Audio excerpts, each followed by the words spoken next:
Okay, welcome to Survival Guns. Today I'm going to be going over part 2 in my Everyday Carry Knife series. In the part 2 is going to be for the Spyderco Stretch. Part 1 was the Benchmade Rift, and part 3 is going to be the Spyderco Endura, so look out for that one. And so these are my everyday carry knives, and I carry this one a lot because it is so light and so high performing. It only weighs 3.2 ounces, and it's around 8 inches overall when opened. It's got about a 3.7 inch blade. It's about 4.5 inches when it's closed.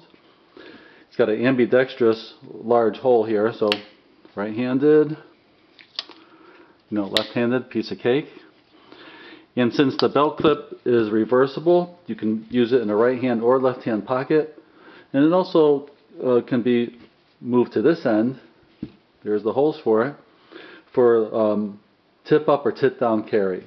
I like tip-up carry, so all my knives are tip-up carries for commonality.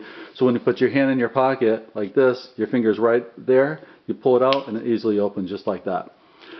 I don't like assisted opening knives. I've had them open on me, so I just don't care for them. And even when you put a lock on a spring-loaded knife, there's usually a little fiddly switch here that you have to do to open it. And I just like the readiness of this kind of knife. The steel is 154 cm. I'm sorry, this is the ZDP 189. The Rift was the 154 cm, but this is one of those Japanese high-performance powdered steels, the ZDP 189, and this is a more expensive model. Retails for about 190, but you could probably get them for 150 to 160. That's in the British Racing Green, and that's their current model. The blue model was discontinued, and that was called the C90 BL for blue. And the blue looked really nice, and you could probably get that on eBay or the secondary market. And this is called the C90 GRE model.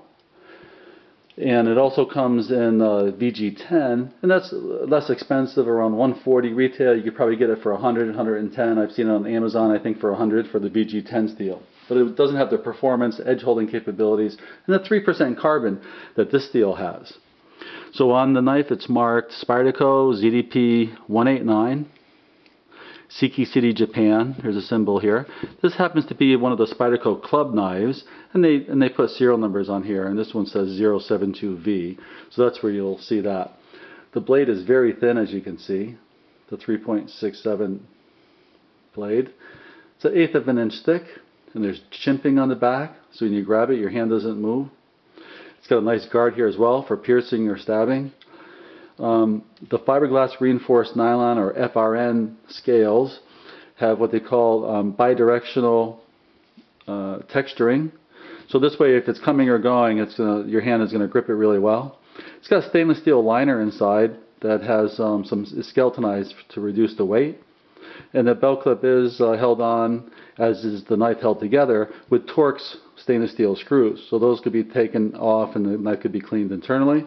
Don't forget to put a drop of oil in the mechanism here. It'll be easier to open. And of course, wipe down the knife once in a while for a preservative with oil. See, what else can I say about this? The molded texturings. It also comes in serrated versions and totally serrated, and then the straight blade. On this knife, I really like the perfectly straight blade because it is thin and extremely sharp, and you can cut paper, boxes. And don't worry about cutting paper. They say it dulls your knife. What's your knife for? Everyday carry, everyday use. Use it for cutting rope and boxes and paper and so forth. And extremely sharp. I mean, it is so thin you can just carve right through things like that. It's just unbelievably sharp. Very, very useful knife. I love this knife. I carry it all the time. And it's just highly recommended. You're not going to be prying doors open, and nor should you for this knife. Use something else for that because it's very thin, very sharp. Self-defense, it's going to cut really bad and really deep, so it could be used in that role as well. Just be careful that you don't apply too much pressure. It's very, very strong, but it's not as strong as some other knives that you can do prying and so forth on a folding knife. So the blue looks really nice. See if you can find the blue if you like blue.